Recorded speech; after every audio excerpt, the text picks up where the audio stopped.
સુરતમાં આંદોલન કરવાની ચીમકી ઉચ્ચારવામાં આવી છે અને જેને લઈને વરાછા મિની બજારમાં પોલીસ બંદોબસ્ત ગોઠવાયો છે।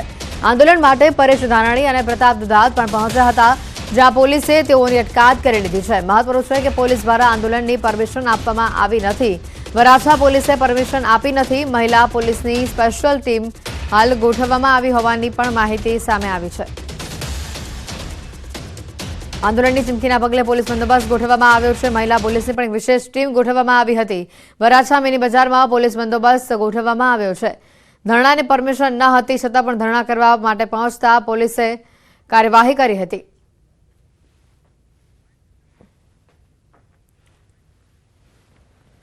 કોંગ્રેસ દ્વારા જે કાર્યક્રમ બાબતે પરમિશન માંગવામાં આવેલ હતી અને તે કાયદો અને વ્યવસ્થાના કારણોસર આપવામાં આવેલ નથી, તેમ છતાં તેઓ અહીં આવતા અને પ્રોગ્રામ કરવા પ્રયત્ન કરતા તેઓને ડિટેન કરવામાં આવેલ છે। અમરેલી એડરકાંડ મુદ્દે કોંગ્રેસ દ્વારા હવે સુરતમાં આંદોલન કરવાની ચીમકી ઉચ્ચારાઈ છે, જેને લઈને વરાછા મિની બજારમાં પોલીસ બંદોબસ્ત ગોઠવવામાં આવ્યો હતો। આંદોલન માટે પરેશ ધાનાણી અને પ્રતાપ દુધાત પણ પહોંચ્યા હતા, જ્યાં પોલીસે તેઓની અટકાયત કરી લીધી હોવાની માહિતી પણ સામે આવી છે। તેઓ પોતાની સાથે મોટી સંખ્યામાં કાર્યકરોને લઈને પહોંચ્યા હતા। મહત્વનું છે કે પોલીસ દ્વારા આંદોલનની પરમિશન આપવામાં આવી નથી। વરાછા પોલીસે પરમિશન નથી આપી। મહિલા પોલીસની સ્પેશિયલ ટીમ પણ હાલ આ વિસ્તારમાં બંદોબસ્ત માટે ગોઠવવામાં આવી હોવાની માહિતી સામે આવી રહી છે। વરાછા મિની બજારમાં હાલ પોલીસનો ચાંપતો બંદોબસ્ત ગોઠવી દેવામાં આવ્યો છે। પરેશ ધાનાણી અને પ્રતાપ દુધાતની અટકાયત કરવામાં આવી હોવાની પણ માહિતી સામે આવી રહી છે। વધુ માહિતી મેળવીશું। કીર્તિશ જોડાઈ ચૂક્યા છે ફોન લાઈન પર સંવાદદાતા। કીર્તિશ, જે પ્રકારે ધરણાની પરમિશન નહોતી આપવામાં આવી છતાં પણ ધરણા કરવામાં આવ્યા અને મહત્વની વાત છે કે પરેશ ધાનાણી અને પ્રતાપ દુધાતની અટકાયત કરવામાં આવી છે। મોટી સંખ્યામાં કાર્યકરો પણ પહોંચ્યા હતા। વધુ અપડેટ શું?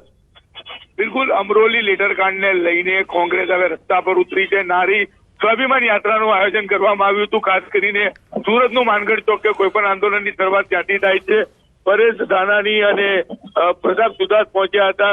સરદાર વલ્લભભાઈ પ્રતિમાને સૂતરની આટી પહેરાવીને કાર્યક્રમ શરૂ કરે એ પહેલા જ પોલીસ દ્વારા ધરપકડ કરવામાં આવી હતી। ન્યાય આપો નારા સાથે મોટી સંખ્યામાં કાર્યકર્તાઓ રસ્તા પર ઉતર્યા હતા।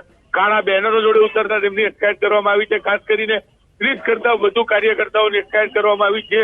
આ સમગ્ર કાર્યક્રમ ટ્રાફિક અને આગામી દિવસમાં મકર સંક્રાંતિના તહેવારને લઈને પરમિશન ના આપવા છતાં પણ કોંગ્રેસ દ્વારા કાર્યક્રમ કરવામાં આવ્યો હતો। સૌથી મહત્વની વાત છે કે કાર્યક્રમ ના કરે તેને લઈને પોલીસનો મોટો કાફલો વહેલી સવારથી ગોઠવી દેવામાં આવ્યો હતો। સૌથી મહત્વની વાત છે કે જે જગ્યા પર આ કાર્યક્રમ હતો સમગ્ર વિસ્તાર પોલીસ છાવણીમાં પરિવર્તિત વહેલી સવારથી જોવા મળતું હતું અને કાર્યકર્તાઓ આવતાની સાથે તેમની અટકાયતનો દોર શરૂ થયો।